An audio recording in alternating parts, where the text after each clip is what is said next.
Hi, I'm Marty Pecoraro, and I'm talking about Ocean Gate in 1953, and this is part 4.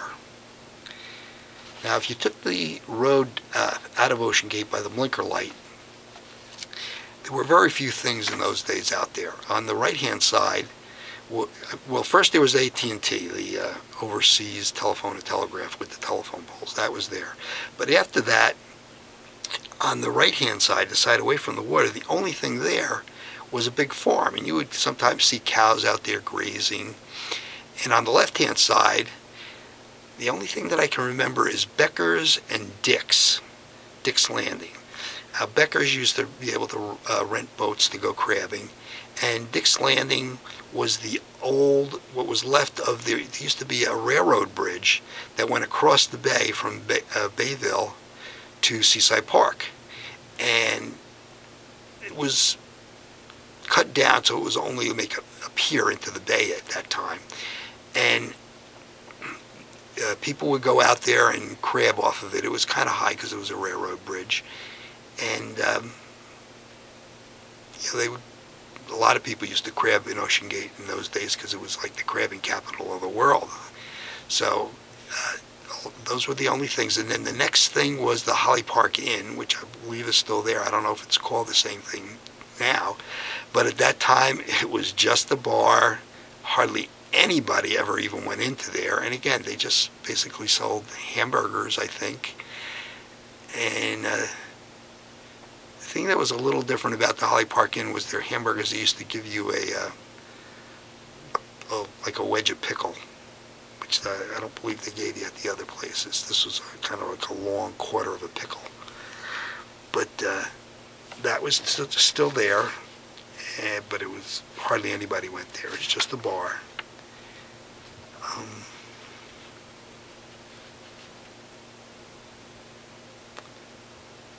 Let's see.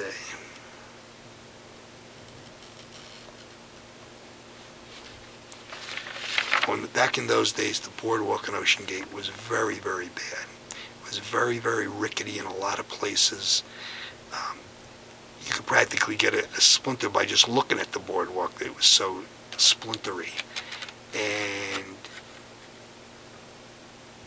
you got a lot of splinters. And us as little kids, we used to spend the entire summer in our bare feet. So our feet got really, really hard. I mean, we never put on shoes. And our feet got so hard and so calloused that you could literally take a tack and stick it in our feet and we wouldn't even feel it because they were so hard. I mean, that was kind of what we used to do when we got a little bit older and knew what we were doing. But, you know, it's I mean, to be in your bare feet for 3 months straight, you know, as little kids, it was fun, and your shoes didn't usually fit when you got back in them at the end of the summer.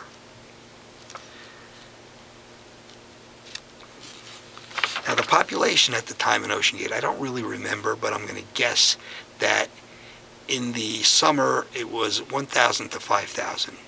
But in the winter, it was at the most 500. That was at the most. I don't even think it was even that. Maybe more like 300. And there was a big difference in the houses if you lived there in the summer or if you lived there all year round. Now, on our end of the town, most of the people lived there only in the summer. And the summer houses, a lot of them, most of them didn't have televisions. Most of them didn't have phones. Imagine living like that nowadays. I remember when my father was a dentist in Newark, and the first year we rented there was maybe like 5 lots between us and the next house on the one side. And I remember the guy coming out of his door and yelling to my father, "Artie, there's a phone call for you." And my father would go walk down to the house and take the phone call. So it was really an unusual place. I mean, even the houses that did have TVs, because the town was halfway between Philadelphia and New York, it was very hard to get any reception there. You either had to point your antenna towards New York or towards Philadelphia, because there's no such thing as cable back then. So you'd point your television, if you pointed towards Philadelphia, you could get a lot less channels because Philadelphia itself, I mean, the city only had like 3 channels, I think 3, 6, and 10 or something. But they came in just a little bit better than if you pointed it towards New York, which at the time had channels 2, 4, 5, 7, 9, 11, and 13. And the reason I know that is because when we lived in Newark, you could get it very easily.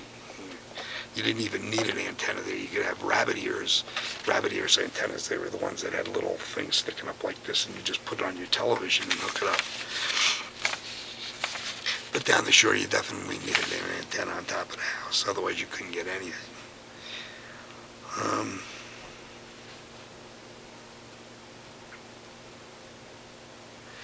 Now, at the time, there was also a dump in Ocean Gate on Arverney Avenue between, I guess, Stone Harbor and Wildwood Avenue.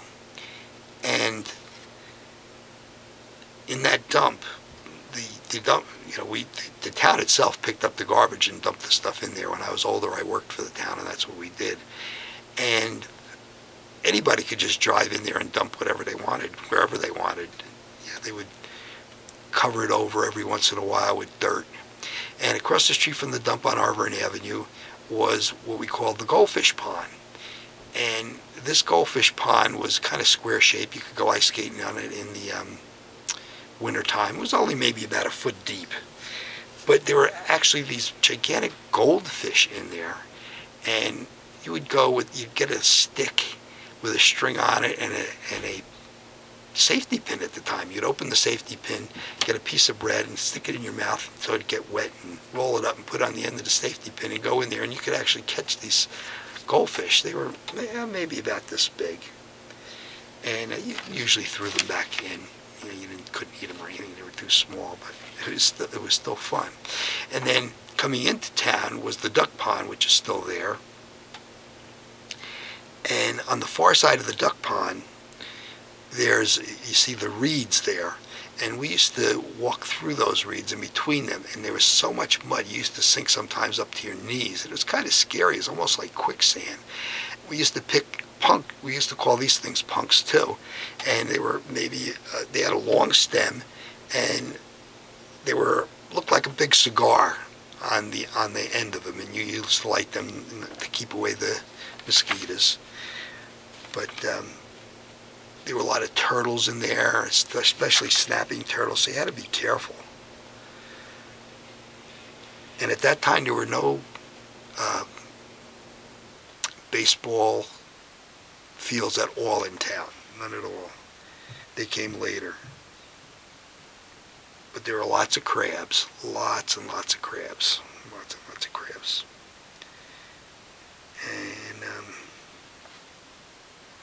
one thing we all liked about the town as kids was because it was surrounded by woods, marshes, and the bay, there was only one way out of town.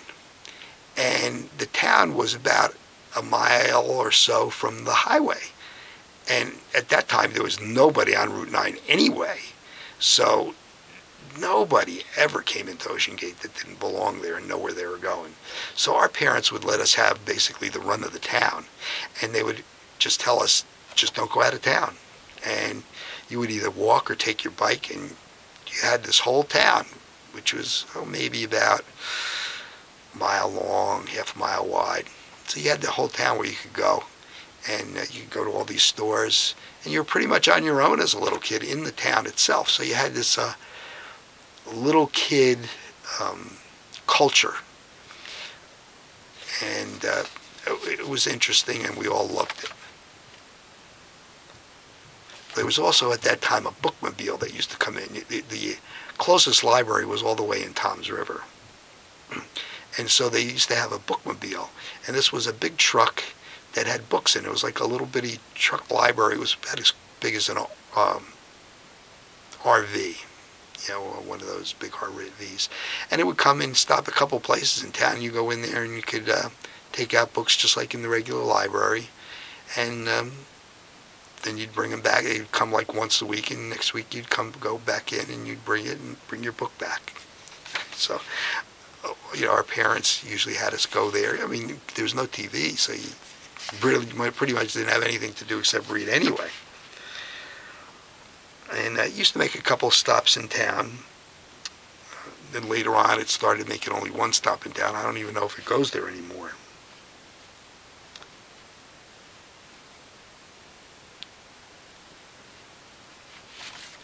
Also, a lot of the summer houses didn't have showers inside. They just had outside showers where you could wash the water off from the beach. And that's basically where you took your shower in your bathing suit outside. And most people liked doing that. They didn't really like even taking a shower inside. So we would all take showers outside in our bathing suits. And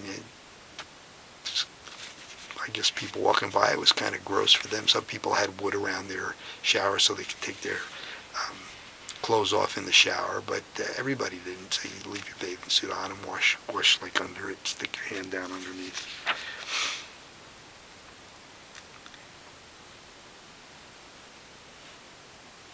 And we used to be able to, then at that time there were so few people that you used to walk through people's yards to get where you wanted to go.